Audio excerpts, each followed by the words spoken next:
Okay, this is just a little rant on packaging and shipping. This is probably my least favorite kind of packing material to open up and see. I don't know why anybody would use molded styrofoam like this. It had to have been all he had, but it's very rigid. This stuff's actually sort of soft, but it's not soft enough, so there's that. And then you have to break it apart into pieces to use it for packing material, and when you do, all this stuff comes off, and it's just static clung to everything. It'll stick to your hands, stick to the box, sticks to the items that you're shipping. It's a freaking mess. I hate it. This is only, it just makes you wonder if that's static clinging in there, then maybe it's creating static. It could be frying electronics in there. Not good. Alright, I don't know what happened to this clip, but I lost all the audio. I use a wired microphone on the camera. Sometimes it's actually attached to my shirt right there. But it is battery amplified, and I guess the battery went dead, or maybe I switched it off and forgot to turn it back on. But the rest of this clip is mostly just me doing it kind of like an unboxing, but bitching at the same time about all the static clingy balls from the rigid styrofoam. Best way to get them off is to blow them off, which also creates a mess. They'll go everywhere. They won't go right back down on the docks. And there's me trying to blow it off my arm. There's two Atari 4 switches in here. I think this is a Vader one I've got in my left hand right there. I really like those. I don't care for the wood grain one that much. No idea what I'm saying. Bitching about something, it looks like. Yeah, definitely. This is fun. This is the reason why I bought this lot right here. Coleco Gemini. I like these things. They're Atari clones. Very different looking, but kind of rare. They're not really expensive though. I think I got this whole box for a winning bid of $5, but shipping was like $20 or $25. So you pay that much shipping and you expect a little bit better packaging, but I didn't get it. Also a Super Nintendo in there, Model 1. Top half of the shell extremely yellowed. I've retrobutted several Super Nintendo shells, and I gotta tell you, it's not easy. I've left them in for days on end and still get a partially yellowed shell afterwards. It's not like a surface yellowing. It's almost like they used way too much flame retardant in the plastic, and you can take that top half of that shell off right now and it'd be yellowed on the inside also, which means it's yellowed all the way through. So it's almost easier just to paint them.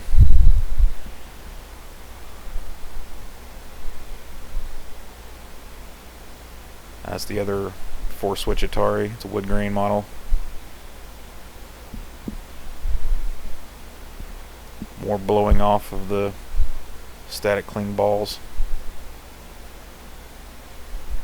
Trying to rub them out of the grooves on the top. God, they get everywhere. They're so hard to get out.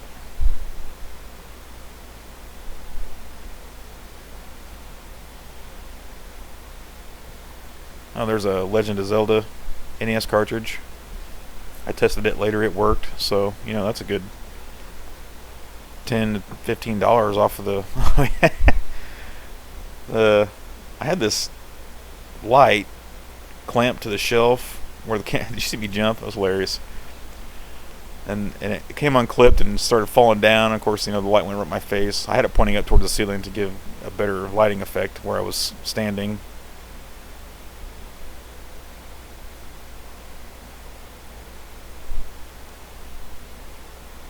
Dreamcast. Here we go. Look at this. Right in the multi-out port.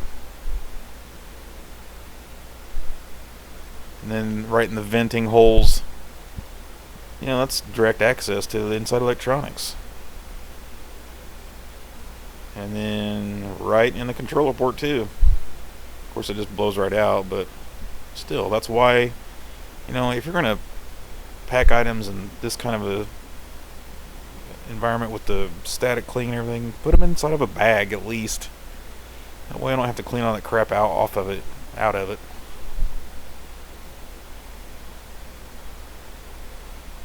Super Nintendo Final Fantasy something or other.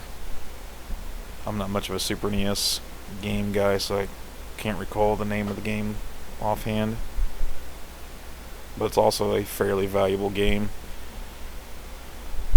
I open it up and check it out. It's complete with manual, but the cartridge itself, the label is badly worn at the top edge. It's kind of hard to see really, but pretty disappointed in that. I think I'll get the manual out and critique it too a little bit. Really great shape, except for the front page is all the edges are bent down and messed up, probably from leaving it in the box and removing and inserting the cartridge holder. So yeah, I was a little bit disappointed about that, but for the price, it's alright. That's an Atari Waco brand flight stick. They're not real popular, not worth much. I've got several of them. I'll probably just put them all in one lot and sell them off, just be done with them. I'm not going to do anything with them. Here we go. That's an N64 controller. That's actually a styrofoam peanut, but it went right into the rumble pack port. You know, can't be bothered to put the controller into, hell, a Walmart sack, just so stuff like that don't happen. Ugh.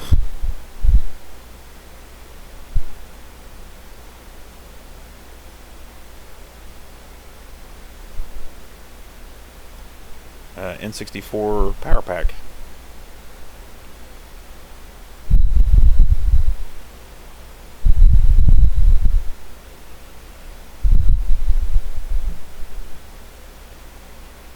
I think this is the last time. This is an Atari power adapter. One with a really long cord. I actually stretched it out to measure it. There's 6 and 12 and another 4 feet. So it's like 15 or 16 feet long. It's crazy.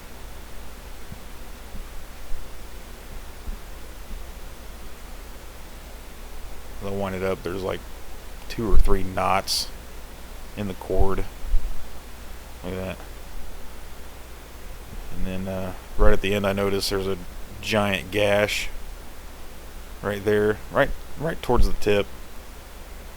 So it probably doesn't work at all. I haven't tested it out yet. I believe that's all.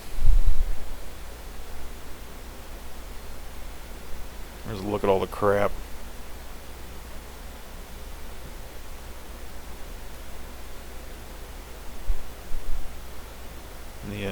The giant chunks of rigid styrofoam, I just throw all that stuff out. I'm definitely not going to put somebody else through this torment.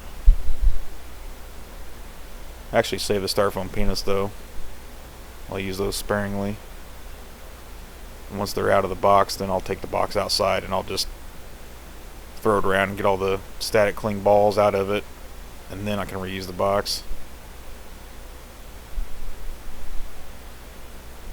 So yeah, please do not send me stuff packed with rigid styrofoam, and do not do it to others. It sucks.